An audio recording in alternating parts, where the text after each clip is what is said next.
Hello. Bill Gates calls himself an imperfect messenger on climate because of his high carbon footprint and lifestyle.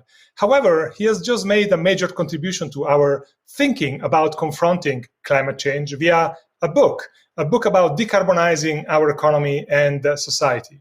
It's an optimistic, can-do kind of book with a strong focus on technological solutions. He discusses the things we have, such as wind and solar power, the things we need to develop, such as carbon-free cement or carbon-free steel and long-term energy storage. And he talks about the economics of it all, introducing the concept of green premium.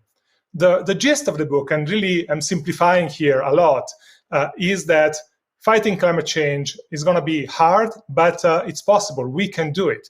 There is a pathway to a clean and prosperous future for all. So we want to unpack some of that with the author of the book. Bill Gates, welcome back to TED. Thank you. Bill, I would like to start where you start, from the title of the book, How to Avoid a Climate Disaster, which of course presumes that we are heading towards a climate disaster if we don't act differently. So what is the single most important thing we must do to avoid a climate disaster? Well, the greenhouse gases we put into the atmosphere, particularly CO2, stay there for thousands of years. And so it's really the sum of all those emissions are forcing the temperature higher and higher, which will have disastrous effects. And so we have to take these emissions, which are presently over 51 billion tons per year, and drive those all the way down to zero. And that's when the temperature will stop increasing and the disastrous weather events won't get worse and worse. So, it's pretty demanding. It's not a 50% reduction. It's all the way down to zero. Now, 51 billion is a big number. It's difficult to register, to understand. Help us visualize the scale of it, the scale of the problem. Well, the key is to understand all the different sources. And people are mostly aware of the production of electricity with natural gas and coal as being a big source. That's about 27%. And they're somewhat aware of transportation, including passenger cars. Passenger cars are 7%, and transportation overall is 16%. They have far less awareness of the other three segments: agriculture, which is 19%, heating and cooling buildings, including using natural gas, are 7%. And then, sadly, the biggest segment of all, manufacturing, including steel and cement, people are least aware of that one. And in fact, that one is the most difficult for us to solve. The size of all the steel plants, cement plants, paper, plastic, the industrial economy is gigantic.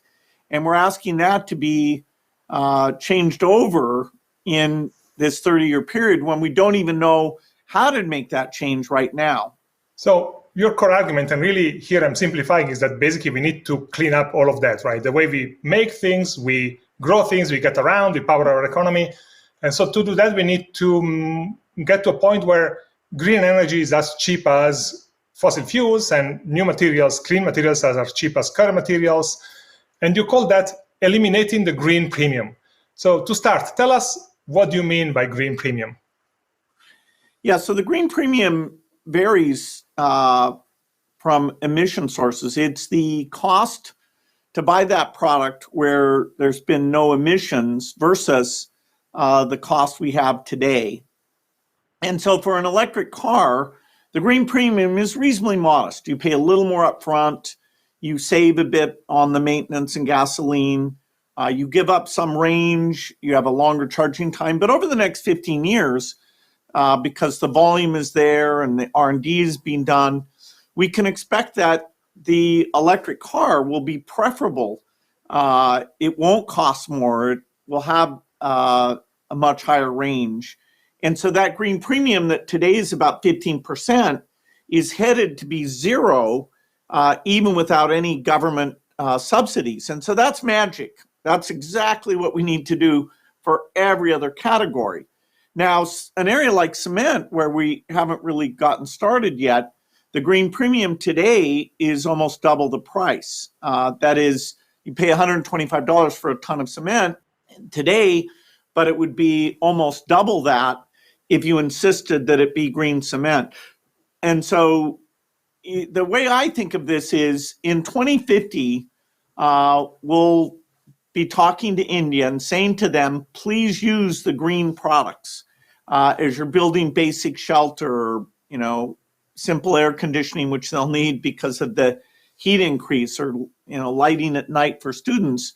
And unless we're willing to subsidize it, or the price is very low, they'll say, no, this is a problem that the rich countries created, that India is suffering from, and you need to take care of it. So only by bringing that green premium down very dramatically, about 95% across all categories, will that conversation go well, so that India can make that shift. And so the key thing here is that the US's responsibility is not just to zero out its emissions. That's a very hard thing, but we're only 15%. Unless we, through our power of innovation, make it so cheap for all countries to switch all categories, then we simply aren't going to get there. And so the US really has to step up and use all of this innovative capacity every year for the next 30 years. What needs to happen in order for these breakthroughs to actually occur? Who are the players who need to come together? Well, innovation usually happens at a pace of its own. Here we have this deadline, 2050, and so we have to do everything we can to accelerate it. We need to raise the R&D budgets in these areas. In 2015, I organized, along with President Hollande and Obama, a side event to the Paris climate talks, where what Prime Minister Modi had labeled Mission Innovation was a commitment to double R&D budgets over a 5-year period. And all the big countries came in and made that pledge. Then we need lots of smart people who, instead of working on other problems, are encouraged to work on these problems. So coming up with funding for them is very, very important. I'm doing some of that through what I call Breakthrough Energy Fellows. We need high-risk capital to invest in these companies, even though the risks are very, very high. And that's there is now Breakthrough Energy Ventures is one group doing that and drawing lots of other people in. But then the most difficult thing is we actually need markets for these products, even when they start out being more expensive. And that's what I call catalyst, organizing the buying power of consumers and companies and governments so that we get on the learning curve, get the scale going up, like we did with solar and wind, across all these categories. So it's both supply of innovation and demand for the green products. That's the combination that can start us to make this change to the infrastructure of the entire physical economy. So in terms of funding all this, the financial system as a whole right now is essentially funding expansion of fossil fuels consistent with a 3 degrees Celsius increase in global heating. What do you say to the finance community beyond venture capital about the need to think and act differently? Well, if you look at the interest rates for a solar field versus any other type of investments, it's not lower. Money is very fungible. It's going to different projects, but there's no sort of special rate for climate-related projects. Now, governments can decide through tax incentives to improve those things, but this is not just about reporting numbers. It's good to report numbers, but the steel industry is providing a vital service. Even, gasoline for 98% of the cars being purchased today allows people to get to their job. And so, just divestment alone is not going to be the thing that creates the new alternative and brings the cost of that down.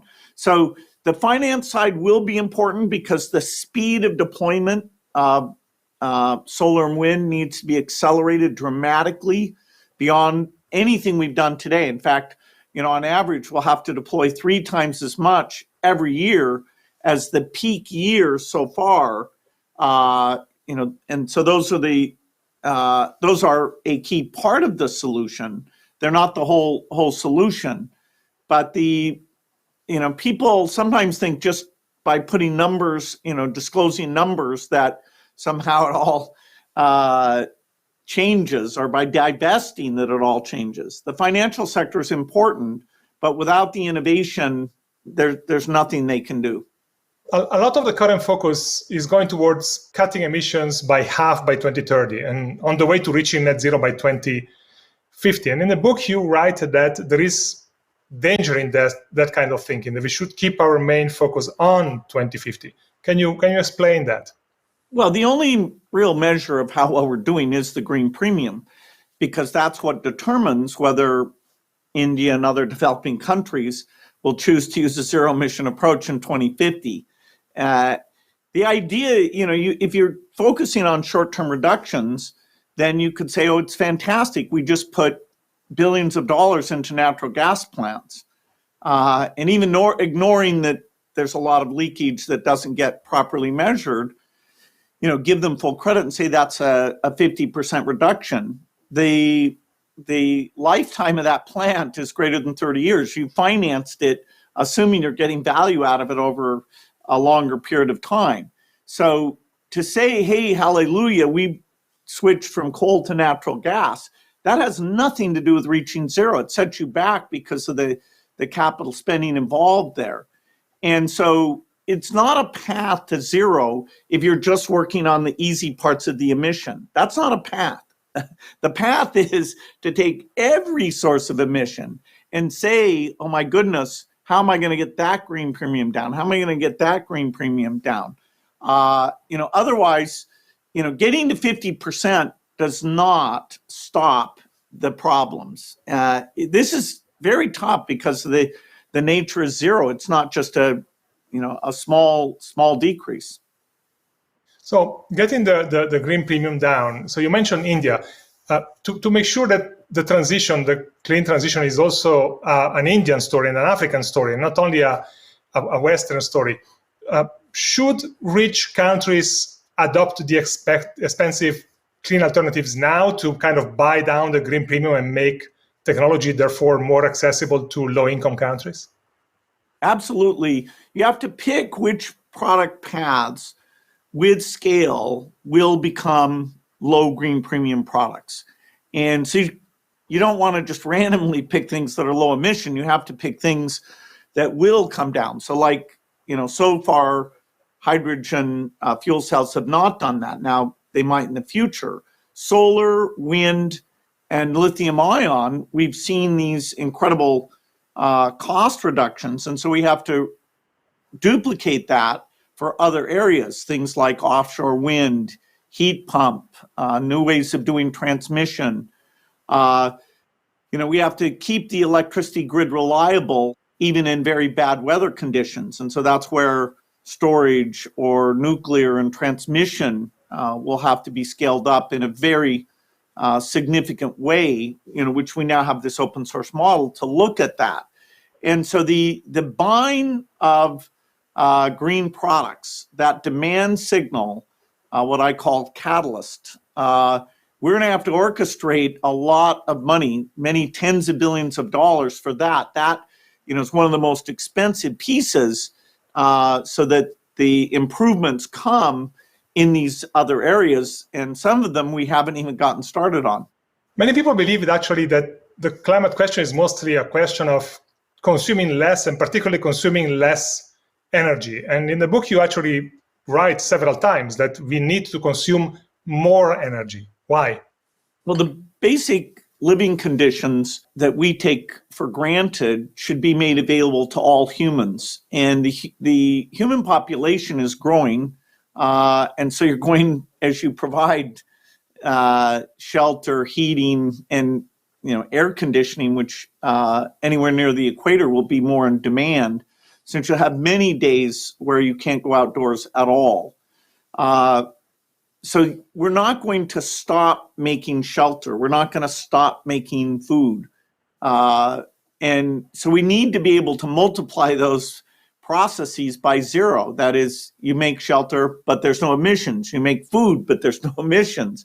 That's how you get all the way down to zero. Now, it's made somewhat easier if rich countries are consuming less. But, how far will that go? So if I summarize in my head your book, you're basically suggesting that if we eliminate the green premium, the transition somehow can occur. The cost and technology, green premium and breakthroughs are the key drivers. But then, you think of climate, and climate is kind of a wicked problem. It has implications that are social, political, behavioral. It requires significant citizen involvement. Are you focusing too much on tech and not enough on those other variables?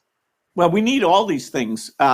If you don't have a deep engagement, particularly by the younger generation, making this a top priority every year for the next 30 years across all the developed countries, we will not succeed. And I'm not the one who knows how to activate all those people. I'm super glad that the people who are smart about that are thinking it's a necessary element. Likewise, the piece that I do have experience in, innovation ecosystems, that's a necessary element. You will not get there just by saying, please stop using steel. It won't happen. And so the innovation piece has to come along, and particularly encouraging consumers to buy electric cars or artificial meat or electric heat pumps. They're part of driving that demand, what I call the catalytic demand.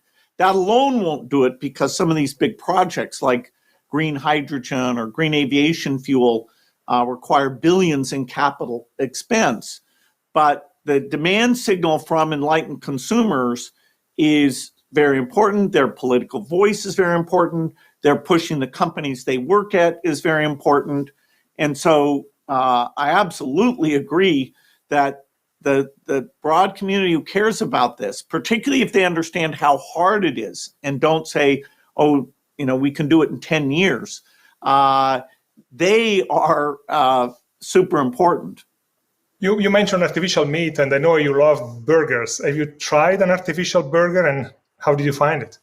Yes, I'm a investor in all these, Impossible and Beyond and various people. And I have to say the progress in that sector is greater than I expected.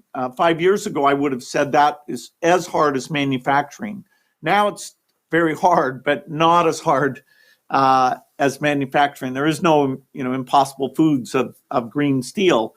And the quality is going to keep improving. It's quite good today. There's other companies coming into that space covering different types of food. And as the volume goes up, the price will go down. And so I think it's quite promising. I have to admit, 100% of my burgers aren't artificial yet. It's about 50%, but I'll get there. It's a start. You're already on 2030 on that front. So you mentioned your expertise in innovation. You have a couple of lines of exquisite modesty in the book, where you say you think like an engineer, you don't know much about politics, but actually you talk to top politicians more than any of us. What do you ask them, and what do you hear in return? Well, they're mostly responding to voters' interests. Most of the countries we're talking about are democracies. And there are resources that will need to be put in, like tax credits that encourage buying green products, or government purchasing of green products at slightly higher prices. Those are real trade-offs. And making sure that the areas where there's lots of jobs in say coal mining, or things where the demand will go down, having that political sensitivity and thinking through, can we put the new jobs in that area, and what are the programs to handle that? This is a tough political problem, and my admonition to people is not only to get educated themselves, but help educate other people. And often, like in the US, if it's people of both parties, that's even better. The level of interest is high, but it needs to get even higher, almost like a moral mission of all young people to go beyond their individual success, that they believe that getting to zero by 2050 is critical. Thank you. Now, before we continue the interview, I would like to take a short detour for 1 minute, because my colleagues at TED-Ed have produced a series of 7 animated videos inspired by your book. They introduce the concept of net zero emissions. They discuss other questions and challenges that you're facing relating to climate. And so I would like to share one short clip from one of those animations. You flip a switch. Coal burns in a furnace which turns water into steam. That steam spins a turbine, which activates a generator, which pushes electrons through the wire. This current propagates through hundreds of miles of electric cables and arrives at your home. All around the world, countless people are doing this every second. Flipping a switch, plugging in, pressing an on button. So how much electricity does humanity need? The answer to that and to many other climate questions, of course, is in the 7 animations available on the TED-Ed site and the TED-Ed YouTube channel. Bill, you mentioned the younger generation before. How does the younger generation's role in solving this problem inspire you? Well, they can make sure this is a priority.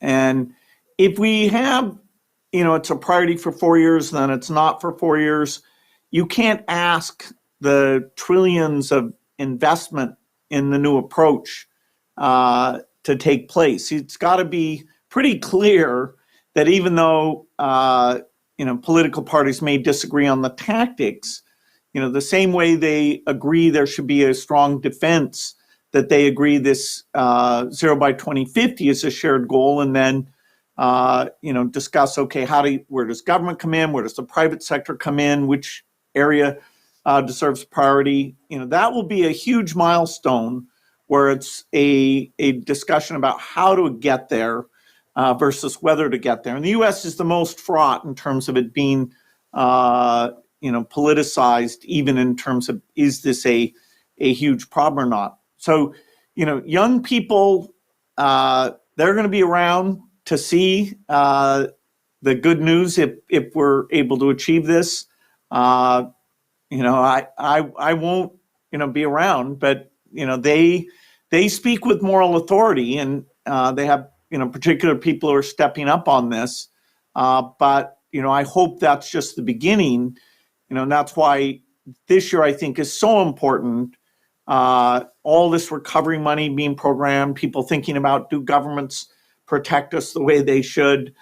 Do governments work together? The pandemic has teed this up as, okay, what's the next big problem we need to collaborate around? And, I'm hoping that climate appears there because of these activists.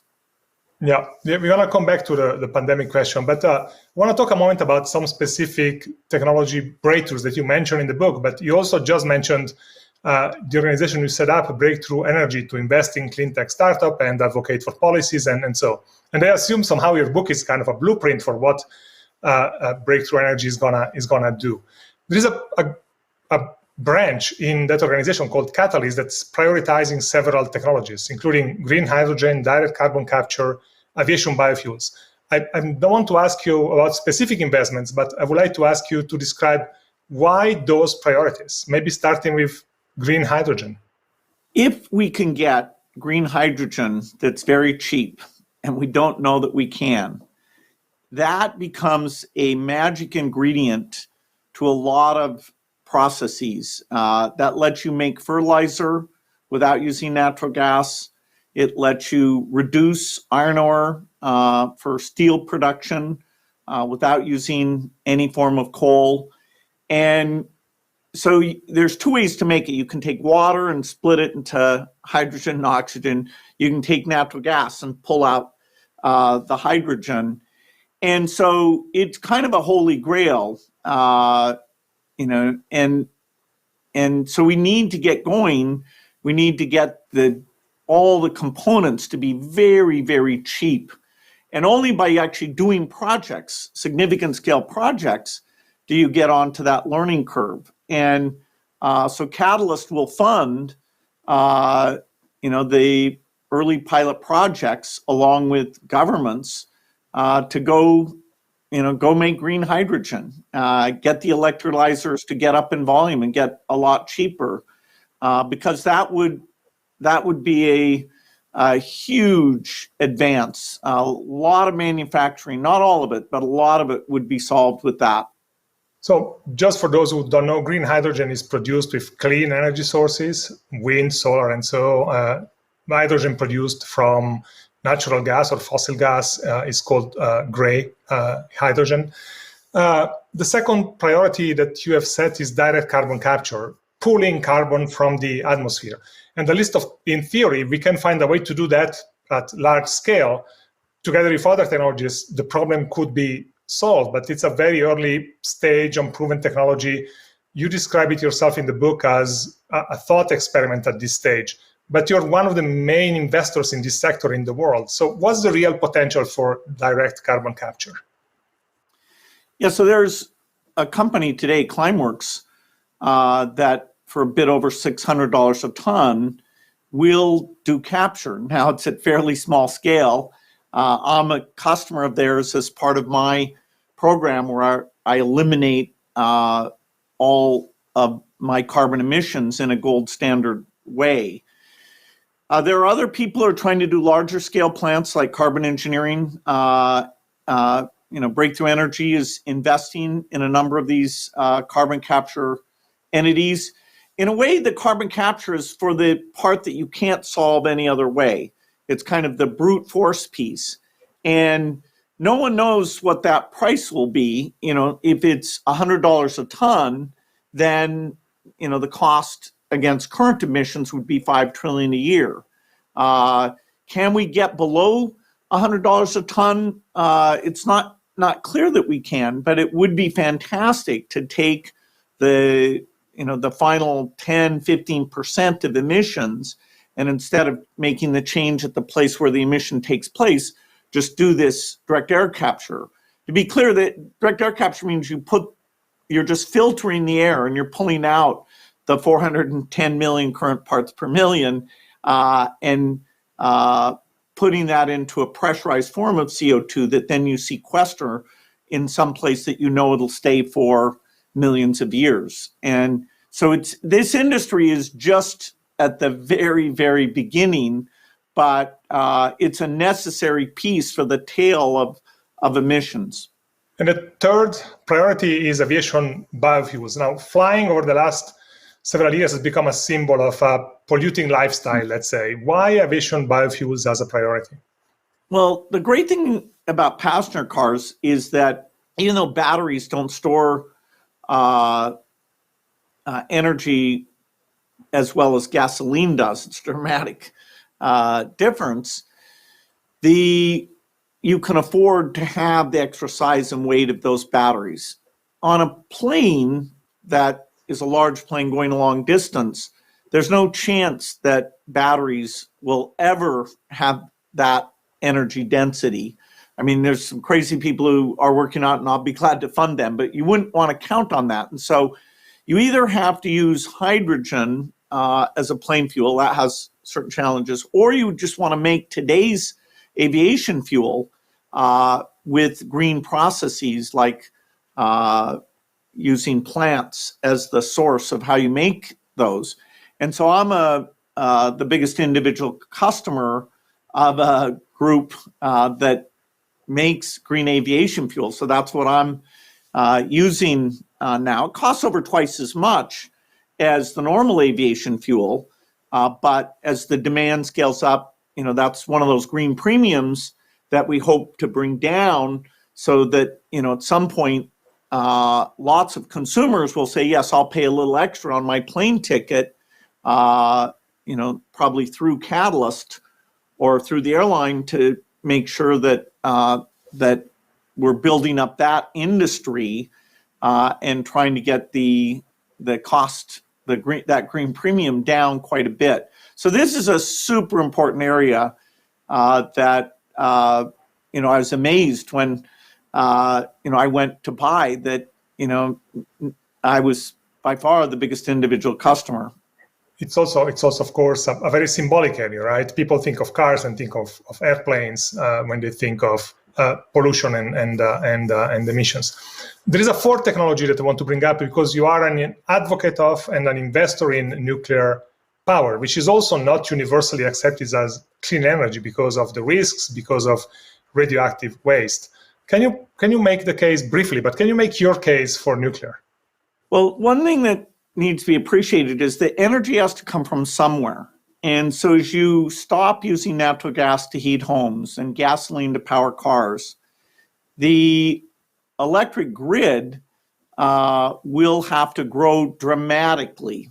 And even in the case of the US, where electricity demand has been flat the last few decades, will need to be almost 3 times as large. As you do that with weather-dependent sources, the reliability of the electricity generation goes away. That is, you get big cold fronts that for 10 days can stop most of the wind and solar, say in the Midwest. So the question is, how do you use massive amounts of transmission and storage and non-weather dependent sources, which at scale nuclear is the only choice there, to maintain that reliability and not have people, say, freeze to death? And nuclear, people will be pretty impressed with how valuable it is to create that reliability. Now, 80%, at least in the US, will be wind and solar. So we have to build that faster than ever. But what is that piece that's always available is where nuclear would fit in. Now, you talk a lot about scaling up technologies in the book. I want to ask you a question about scaling down, because one thing that's absent from your book is a discussion about scaling down fossil fuel productions, maybe starting with at least not expanding it anymore, with adopting a sort of fossil fuel non-proliferation approach. Because right now we are talking about a green transition, but at the same time we are building out further fossil fuel infrastructure. What's your view on that? Well, it's all about the demand for fossil fuels and the fact that the green premium is very high. If you want to restrict supply, then you'll drive the price up. People still want to drive to their job. If say you made fossil fuels illegal, try that for a few weeks. My view is you have to create a substitute because the services provided by the fossil fuel are actually quite valuable. Electricity is valuable. Transportation is valuable. And are you willing to drop demand for those things to zero? So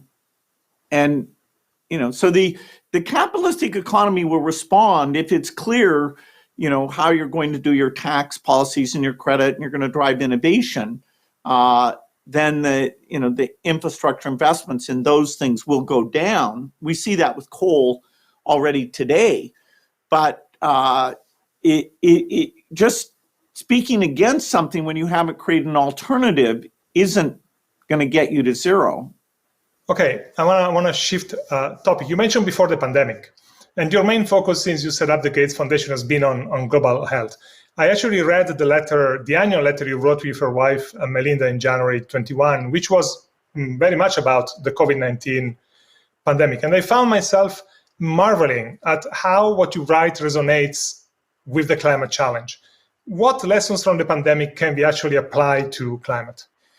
Well, I think the biggest lesson is that governments got to, on our behalf, avoid disastrous future outcomes. And individual citizens aren't equipped to either do those evaluations or, think through that R&D and deployment plan that's necessary here. And so we have to make it an imperative that governments, hopefully of any party, join into this. The pandemic, we did eventually get global cooperation. The U.S. didn't play its normal role there, but the private sector innovation created the vaccine. Now, sadly, with climate, the pain it's causing gets worse over time. So, with the pandemic, we had all these deaths and people were like, wow, okay, we should do something. With climate, you can't wait. The coral reefs will have died off. The species will be gone. And so if you say, okay, well, let's, when it gets bad, we'll invent something like a vaccine, that doesn't work, because to stop the emissions, you have to change every steel plant, cement plant, car, things that have massive lead times and literally trillions of dollars of investment. And so, with the pandemic, we messed up. We didn't pay attention. People like myself said it was a problem, but now we're getting our way out of it through innovation. But climate's harder, much harder problem. And so the political will to get it right needs to be unprecedented compared to the pandemic or almost any other political cause. I want to correct you on the point about private sector innovation, because, of course, a lot of public money went into funding research and guaranteed purchases and so for the vaccines. But that's a separate interview. Well, the Pfizer vaccine used no government money. That's absolutely true. Bill, still related to our reaction to these big challenges. Over half of the total greenhouse gas emissions since 1750 or 51 have gone up in the atmosphere in the last 30 years. And we have known for more than 30 years that they have pernicious effects, to say the least. So if we could mobilize such enormous resources and policies and collaborations and global collaborations against COVID-19, what's the lever we can use to mobilize the same against climate? Well, until 2015, nobody pushed for the R&D budgets to go up. So, there are times when I think, wow, are we serious? Or are we not? That R&D question just wasn't discussed. And, if you could read every paper on green steel, and there were hardly any. And so we are just starting to get serious about climate. We've wasted a lot of time that we should have used to work on the hard parts of climate. Just having short-term goals and not focusing on the R&D piece, the last 20 years, we don't have much to show for the hard categories. Now, there's still time to get there. We will have to fund adaptation a great deal because the 2050 goal is not because that's a goal that gives you zero damage. It's simply the goal that is the most ambitious that has a chance of being achieved. And we are causing problems for subsistence farmers and sea level rise and wildfires and natural ecosystems. And so the adaptation side is even more underfunded than the mitigation side. For example, helping poor farmers with seeds that can deal with the droughts and high temperatures is funded at less than $1 billion a year, which is deeply tragic. Bill, we're getting towards the end. I mentioned at the beginning in the book you describe yourself as an imperfect messenger on climate. What changes have you made in your personal and family life to reduce your footprint? Well, I'm certainly driving an electric car, putting solar panels on the houses and where that makes sense.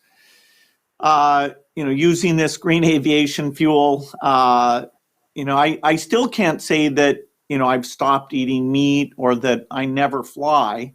And so it's mostly by funding at over $7 million a year, the products that, although their green premiums are very high today, like the carbon capture, like the aviation fuel, by funding those, you actually, get those onto the learning curve to, get those prices down very dramatically.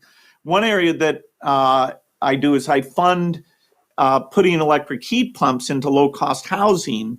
And so instead of using natural gas, they get a lower bill because it's done with electricity. And I paid that extra capital cost as an offset. So, accelerating those demand things, I've tried to get out in front of that. You also talk in the book about paying more than market value or the current market price for offsets, and you hinted at them before talking about the golden standard. Tell us about what kind of offsets can be kind of confusing and controversial. What are the right offsets? Well, first of all, it's great that we're finally talking about offsets. And any company that actually looks at their emissions and pays for offsets is way better than a company that either doesn't look at their emissions or looks at them and doesn't pay for offsets. And so the leading companies are now buying offsets. Some of them spending hundreds of millions to buy offsets. That is a very, very good thing. The ability to see which offsets actually have long-term benefit that really keep the carbon out for the over thousands of years that count. There are now organizations that I and others are funding to label offsets as either gold standard or different levels of impact. And the price of offsets range from $15 a ton to $600 a ton. Some of the low-cost ones may be really legitimate, and like reducing natural gas leakage. That is pretty dramatic in some cases in terms of the dollars per tons avoided there. A lot of the forestry things will probably not end up looking that good as you really look at the lifetime of the tree or what would have happened otherwise. But, at least we're talking about offsets now, and now we're going to do it in a thoughtful way. So some of the people listening to this interview may already be very involved with climate. Others may be looking for ways to step up. And at the end of your book, you have a chapter about individual action. Give us maybe, two practical examples of things that individual citizens in the US, but also elsewhere, can do to play a meaningful role in tackling climate change. Well, I think everybody should start by learning more. How much steel do we make, and where are those steel plants? And the industrial economy is kind of a miracle, although sadly it's a source of so many emissions. Once you really educate yourself, then you're in a position to educate others, hopefully of diverse political beliefs about why this is so important. And yet, it's also very, very hard to do. You have all your buying behavior, electric cars, artificial meat, and you'll see for all the different products, various things that indicate how green that product is. And your demand doesn't just save those emissions, it also encourages the improvement of the green product. Political voice, I'd still put it number one. Making sure your company is measuring its emissions and is starting to fund offsets and is willing to be a customer for breakthrough storage solutions or green aviation fuel. That is catalytic, and a lot of those funds hopefully will go through this vehicle that's really identifying which projects globally are technologies that won't stay expensive, but can do like what solar and wind did and come down in price. So individuals are what drive this thing. The democracies are where most of the innovation power is, and they have to get activated and set the example. I would like to end on the outcome. Maybe we should have started with the outcome, but let's imagine a world where we will actually have done all of what you describe in the book and everything else that's necessary. What would that future everyday life look like? Well, I think everybody will be really proud that humanity came together on a global basis to make this radical change, and there's no precedent for it. Even world wars where we orchestrated lots of resources, it was like a 4 or 5 year duration. And here we're talking about 3 decades of hard work dealing with an enemy that the super bad stuff is out in the future. And so you're benefiting young people and future generations. In some ways, life will look a lot like it does today. You'll still have buildings, you'll have air conditioning, you'll have lights at night, but all of those you'll multiply by 0 in terms of what the emissions that come out of those activities are.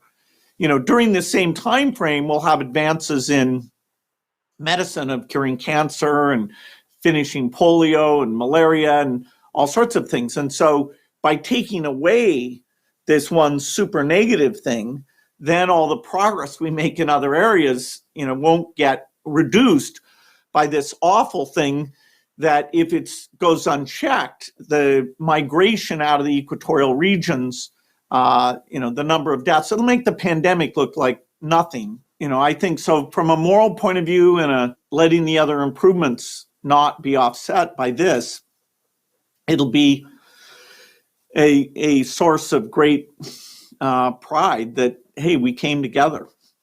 Okay, let's hope that we actually do. Bill Gates, thank you for sharing your knowledge. Thank you for this very, very important book. And thank you for coming back to TED.